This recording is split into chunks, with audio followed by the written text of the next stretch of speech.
This is an ancient Ethiopian Orthodox manuscript, handwritten in Ge'ez, the sacred liturgical language guarded for centuries within mountain monasteries. 52 fragile leaves, 102 pages. Ink pressed into parchment by monks who believed copying scripture was an act of worship. For nearly 2 millennia, it rested in silence, hidden among stone walls and whispered prayers, written in a tongue so rare that fewer people could read it than could interpret forgotten symbols of the ancient world. It was never meant for public eyes. Until now. In 2025, Ethiopian monks and scholars finally translated a passage describing the resurrection. And what they uncovered may challenge everything we thought we understood about those 40 days after Christ rose. What was written? Why was it preserved in secrecy? And how could its meaning change everything? Like, comment, and subscribe. Let's explore this together. The work is known as the Mashafa Kidan, the Book of the Covenant. Within the tradition of the Ethiopian Orthodox Tewahedo Church, it has never been marginal. It has never been fringe. It stands within a canon that has endured for centuries without interruption. No councils erased it. No empire condemned it. No decree sealed it away. It was read aloud for generations, chanted in monasteries carved into mountains, proclaimed in liturgy beneath painted ceilings, copied by scribes who believed ink was a form of devotion. While Western academia traced theology through Greek, Latin, and Hebrew manuscripts, this text remained where it had always been, in use, not hidden, simply unheard. The isolation was linguistic, not theological. The manuscript was written in Ge'ez, a classical language preserved within Ethiopian worship. Outside that tradition, almost no one could read it, and so a vast body of scriptural interpretation lived in plain sight, unnoticed by scholars who assumed the story had already been fully told. But the Mashafa Kidan does something extraordinary. It expands the silence. The canonical Gospels mention 40 days between the resurrection and the ascension. 40 days, a number rich with meaning, yet sparsely detailed. The narrative moves with urgency. Christ rises, he appears, he speaks briefly, he ascends. The curtain falls. The Ethiopian text refuses to hurry. It lingers in those 40 days as if they are not an epilogue, but a threshold. It portrays extended teachings, deliberate instruction, a sustained unveiling of mysteries concerning life, death, judgment, and the soul's destiny. The resurrection is not treated as a closing act, but as the beginning of a deeper revelation.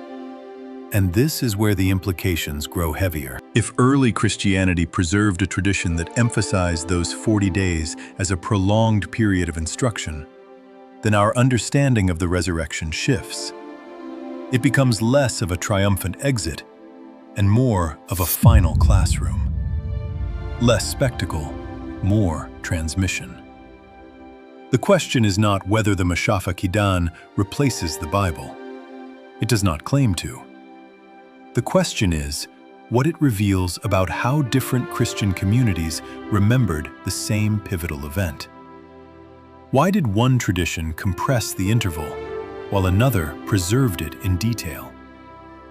In 2025, as scholars complete new translations and critical studies, the text is no longer linguistically isolated. For the first time, the wider Christian world can evaluate what Ethiopia has safeguarded for centuries. Not a secret, a perspective. And if those 40 days carried more teaching than we realized, then the resurrection may not simply confirm victory over death. It may redefine what that victory was meant to teach. What the Ethiopian tradition preserves in that widened frame is not spectacle, but formation. In these 40 days, Christ is not staging demonstrations. There are no grand confrontations with doubters, no public theater designed to settle arguments. The emphasis shifts inward. He gathers his closest followers and speaks to them as one unveiling a way of seeing rather than drafting a creed. Belief answers the question of what is true. Perception reshapes the one who asks. That distinction carries weight. In the Mashafa Kidan, the risen Christ does not construct systematic theology. He gives instruction for interior transformation. Silence is described not as emptiness, but as disciplined attention, a cultivated stillness through which the mind becomes receptive to what the text calls the living light. Prayer is not portrayed as petition, but as alignment, a recalibration of the soul so that it can receive what already flows from God. The language is striking. Sight is the true miracle. Fear closes the inner eye. Wonder opens it. One line attributed to Christ reads in essence, "You seek proof, yet I offer perception. You demand signs, yet I teach stillness." The implication is difficult to ignore. The resurrection is not framed primarily as evidence to be defended, but as a doorway into transformed awareness. That emphasis stands in contrast to centuries of debate elsewhere. Much of Western Christianity developed within cultures shaped by empire, law, and public argument. Faith was articulated in councils, defended in creeds, systematized in scholastic treatises. Proof, orthodoxy, historical verification became central concerns.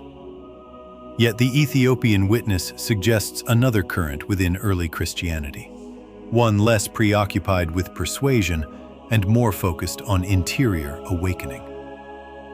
To understand why this voice endured in Ethiopia, the historical timeline matters. Ethiopia did not inherit Christianity from Rome at its height. The kingdom of Aksum embraced the faith in the early 4th century under King Ezana, decades before the Roman Empire formally declared Christianity its state religion in 380 CE, under Emperor Theodosius I. While Rome was still navigating persecution, tolerance, and political calculation, Aksum was building churches, appointing bishops, and translating sacred writings into Ge'ez. This sequence changes perspective. Ethiopian Christianity developed outside the later entanglements of imperial theology in the Mediterranean world. It grew in conversation with its own language, its own monastic traditions, its own liturgical rhythms. The Mashafa Kidan emerged within that environment, preserved not as a controversial alternative, but as part of a living canon. What survived in Ethiopia may represent a stream of Christian memory, less filtered by imperial debate and more rooted in contemplative practice. If so, the text does not challenge the resurrection itself. It reframes its purpose. The event is not merely a fact to be proven against skeptics. It is a catalyst for perception, a summons to learn how to see reality differently. And if Christianity began not only as proclamation, but as transformation of sight, then the question shifts. Not simply, did it happen? But if it happened, what were we meant to become? When Rome embraced Christianity, it did what great powers instinctively do. It organized.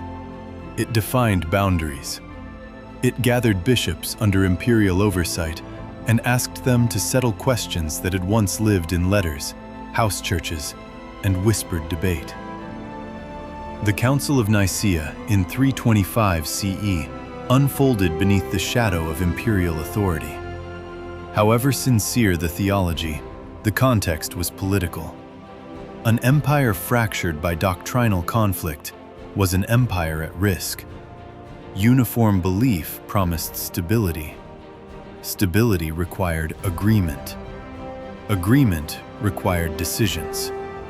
and decisions always leave something outside the circle. Canon formation was not a bonfire of manuscripts in a single dramatic moment. It was a gradual narrowing. Certain texts were affirmed as universally binding. Others were read less. Then rarely. Then not at all. Over time, the Christian library contracted into something portable, manageable, defensible. Ethiopia stood at a distance from that process. Geography can be theology's quiet guardian. Mountain ranges, deserts, and vast distances insulated the Ethiopian Church from the administrative reach of Constantinople and Rome. Its bishops did not sit in every imperial council. Its monks did not receive every decree. The tradition developed along its own internal lines, shaped by liturgy, monastic discipline, and inherited texts. In that environment, books like First Enoch and Jubilees remained part of the scriptural landscape. They were not rediscovered centuries later. They were never lost. The Ethiopian canon eventually stabilized at 81 books, reflecting a memory of early Christian and Jewish writings that other traditions set aside. While Western Christianity refined doctrine through debate, Ethiopian monks copied manuscripts by hand. Candlelight replaced council chambers. Preservation replaced policy. The work was slow, physical, and devotional. Ink pressed into parchment became an act of fidelity rather than an argument. High in the Ethiopian highlands stands the monastery of Abba Garima. Its walls have witnessed prayers in Ge'ez for over 15 centuries. Within that monastic world are preserved the Garima Gospels, illuminated manuscripts long revered by the community that guarded them. In 2010, radiocarbon analysis dated these manuscripts to between 390 and 570 CE. That places them among the oldest surviving illustrated Christian manuscripts known today. They predate many of the most celebrated works of European Christianity, including the Book of Kells and the Lindisfarne Gospels. The artistic tradition of Ethiopian Christianity was not an echo of Europe. In many respects, it was earlier. This chronology unsettles assumptions. Christianity did not move in a single line from Jerusalem to Rome and then outward. It spread in multiple directions, taking root in cultures that interpreted and preserved it differently. Ethiopia's isolation was not absence. It was continuity on another path. If Rome shaped a Christianity suitable for imperial governance, Ethiopia sustained one shaped by monastic endurance. Both streams claimed apostolic inheritance. Both preserved the resurrection. Yet the libraries they carried were not identical. And in those differences, the past still speaks. The Garima Gospels are not primitive artifacts from a hesitant age. They are deliberate, confident creations. Their parchment, prepared from carefully treated goatskin, still carries pigments whose reds and golds refuse to fade. 15 centuries have passed, yet the colors remain alert, as if the pages remember the hands that shaped them. The visual language is distinctly Ethiopian. The figures do not imitate Byzantine symmetry or Roman realism. They stand frontal, wide-eyed, luminous. There is an immediacy to them, an intensity that feels devotional rather than ornamental.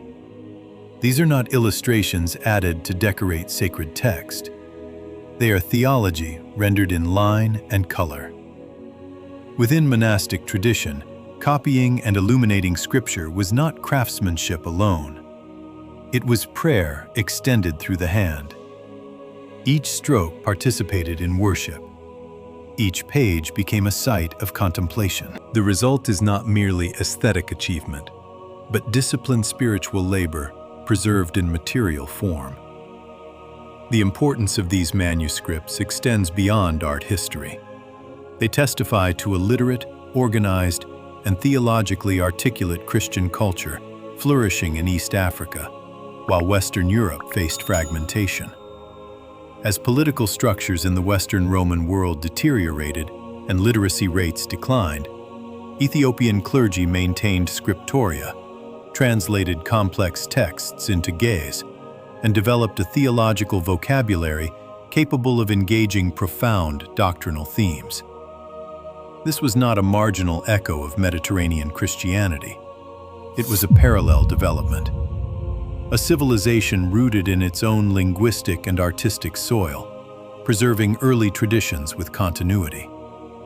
The narrative that Christianity radiated outward solely from Rome oversimplifies the historical record. The faith took root in multiple regions early, and in Ethiopia, it matured with remarkable stability. That stability affected which books endured. Consider 1 Enoch. In the Ethiopian canon, it remained scripture. In much of the Western tradition, it gradually moved to the margins and was eventually excluded. Yet its influence in early Judaism and Christianity was significant. Portions of it shaped apocalyptic expectation, angelology, and imagery of judgment. The Epistle of Jude in the New Testament contains a direct citation of Enoch, introducing the quotation with language that attributes it to Enoch, the seventh from Adam. This is not an indirect allusion.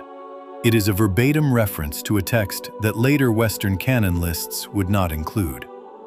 The presence of that citation demonstrates that early Christian communities were familiar with and engaged by Enochic literature. The process of canon formation in different regions did not unfold identically. Texts that remained authoritative in Ethiopia were classified differently elsewhere. The reasons were complex, involving questions of authorship, usage, theological consistency, and ecclesial consensus. What the Ethiopian manuscript tradition demonstrates is not that one region possessed hidden truth while another suppressed it, but that early Christianity was more textually diverse than later uniformity suggests.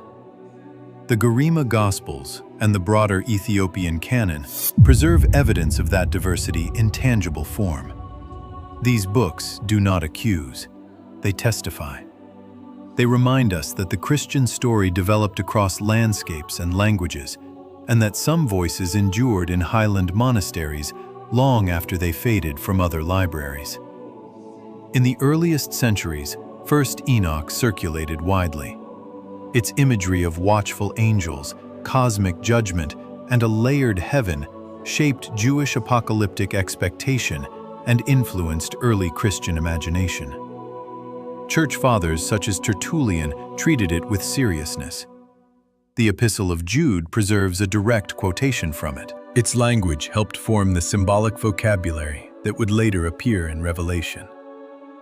Over time, however, Enoch's status shifted in many parts of the Christian world. Concerns were raised about authorship, about speculative cosmology, about visionary material that extended beyond narratives widely received in congregational worship. Gradually, in the Latin West especially, it fell outside the developing canon. The Book of Jubilees experienced a similar trajectory. It retells Genesis and Exodus through a structured sacred chronology, presenting history as ordered within a divinely patterned calendar.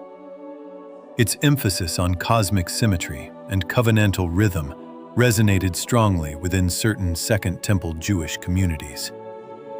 The discovery of multiple copies among the Dead Sea Scrolls confirmed its prominence in some ancient circles. Yet in Western Christianity, Jubilees also receded from canonical status. As theological boundaries solidified, texts that were not consistently read across diverse regions were increasingly classified as non-canonical. The criteria for inclusion involved apostolic connection, widespread liturgical use, and doctrinal coherence as understood by emerging ecclesial authorities. In Ethiopia, the trajectory was different. Within the Ethiopian Orthodox Tewahedo tradition, Both First Enoch and Jubilees remained part of the canonical collection. They were not treated as historical curiosities, but as scripture.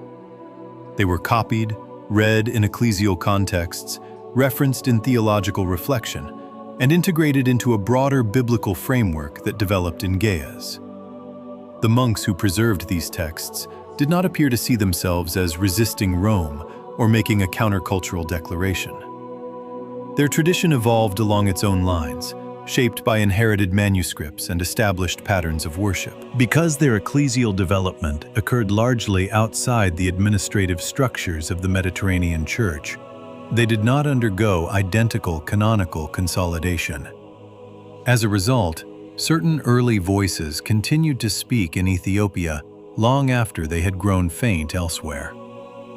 These texts address themes that resonate with deep currents of early religious thought: the nature of the soul, the layered structure of heaven, divine judgment, covenantal time, and humanity's orientation toward God. Whether one interprets their imagery literally, symbolically, or theologically, their presence within the Ethiopian canon testifies to the breadth of early Christian and Jewish textual worlds. This brings the focus back to the Mashafa Kidan.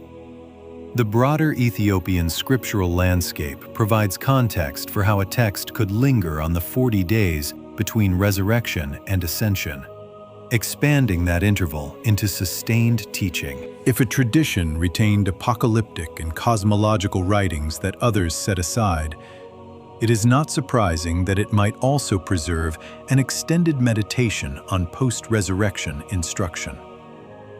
The central question that emerges is not whether one canon invalidates another. Rather, it concerns how different Christian communities understood transformation.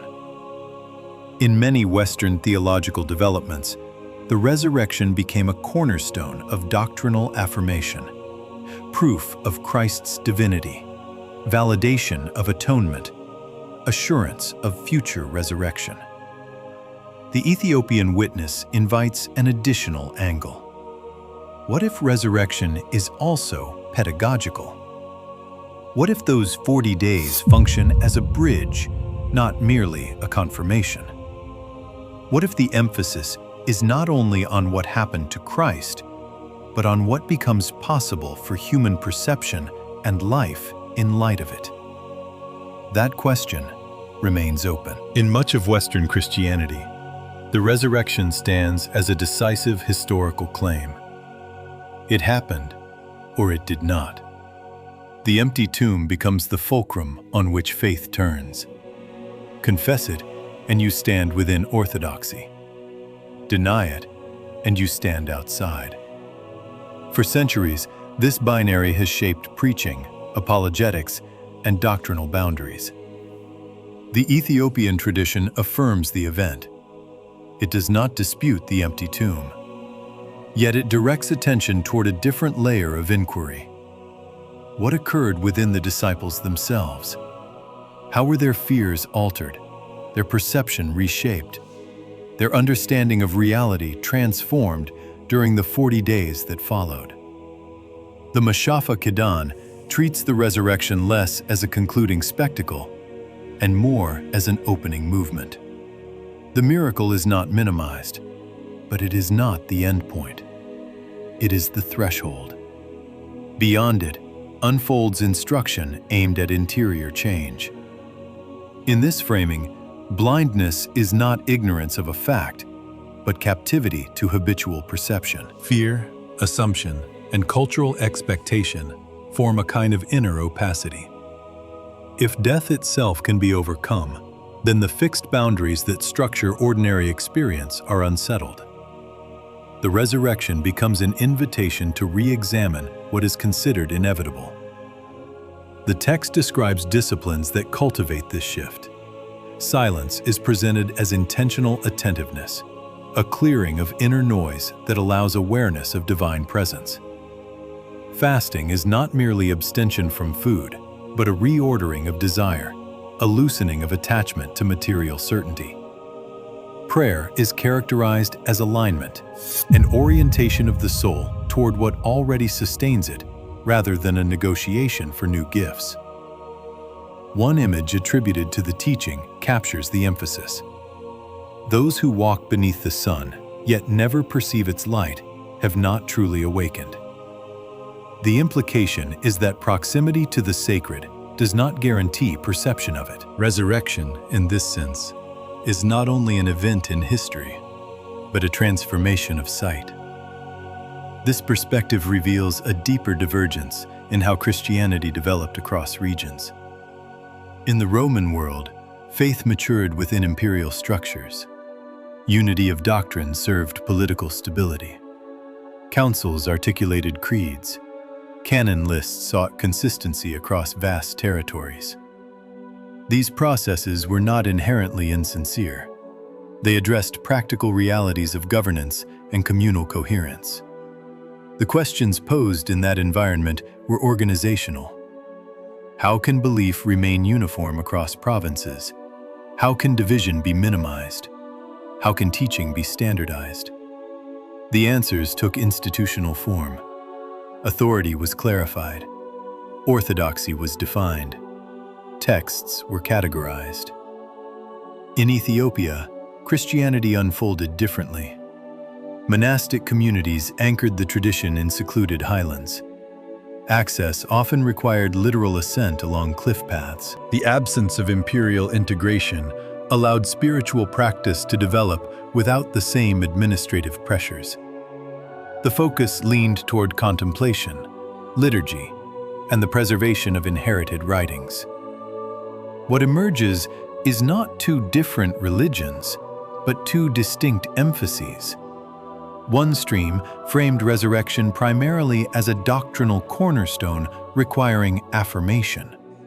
The other preserved an extended meditation on its transformative implications for perception and practice.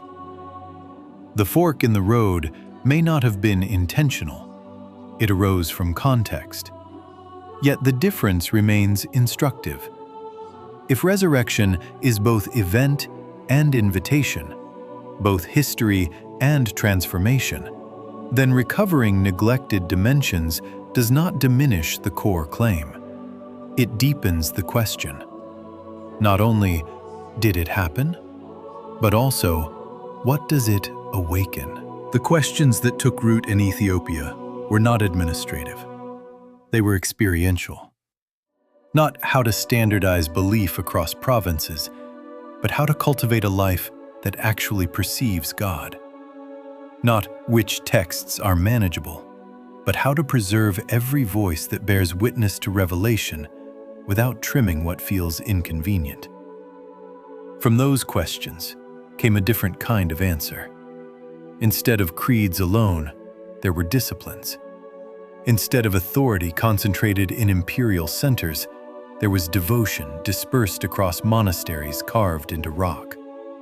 Instead of a narrowed canon shaped by debate, there remained a library that remembered more than one stream of early Christian thought. Faith became rhythmic. Fasting that trains the body to hunger for more than food.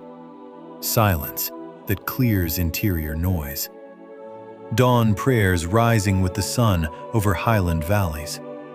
Chants that move through thin mountain air, not as performance, but as offering. Liturgies that stretch for hours, not to entertain, but to participate. An Ethiopian priest once described the church not as stone, but as breath, fire, and water. That language reflects a theology lived through the senses. Faith is inhaled in chant, felt in fasting, carried in procession, heard in drums and prayer. Doctrine is not discarded, but it is embodied. Western Christianity, shaped under empire, matured into a structured system. Ethiopian Christianity, shaped in relative isolation, matured into a monastic ecosystem. Both preserved the resurrection, yet only one preserved a broader textual archive that included works like First Enoch, Jubilees, and the Mashafa Kidan. As translations of these texts circulate more widely, many are discovering that the familiar narrative is not the only one that survived antiquity. It is one version shaped through councils and consensus. Another remained in mountain monasteries, copied generation after generation without interruption. This renewed attention arrives at a striking cultural moment. Across much of the Western world, institutional participation in churches is declining. Yet surveys consistently show that spiritual interest has not vanished. Many who leave organized structures do not abandon the sacred. They question the container. They seek depth rather than formula, encounter rather than mere assent. The Ethiopian tradition speaks directly into that tension. It offers practices alongside propositions. It frames resurrection not only as a historical claim, but as a lived transformation. Not simply something that occurred once outside Jerusalem, but something that reorients perception within the human heart. If resurrection is both event and awakening, then the question shifts. Not only do you affirm it, but does it change how you see? One contemporary theologian suggested that the future of global Christianity may resemble Ethiopia's past. Contemplative, embodied, less preoccupied with institutional dominance, and more focused on spiritual formation. Whether that proves accurate remains to be seen. Yet the rediscovery of these texts broadens the conversation. For nearly 2 millennia, a voice endured in the Ethiopian highlands, speaking of 40 days of post-resurrection teaching, of silence, alignment, and inner illumination. It was never erased. It was simply unheard beyond its linguistic borders. What if resurrection was not meant only to be defended, but practiced? What if the oldest continuous Christian tradition preserved dimensions that invite renewed reflection today? If this exploration challenges and intrigues you, take a moment to like, share your thoughts in the comments, and subscribe for more conversations like this. Thank you for being part of the search. Creating this video was a journey through time and spirit. As a historian, delving into the essence Ge'ez's manuscripts were more than just research. It was a profound encounter with a tradition that has remained unbroken for 2 millennia. The Mashakida reminds us that history isn't just a collection of facts, but a living bridge to human transformations. We spend countless hours sourcing authentic historical records and archival imagery to ensure this story was told the relevance it deserves. If this exploration of the 40-day shifted your perspective on faith and history, please subscribe and share your thoughts. Let's continue uncovering these forgotten voices together.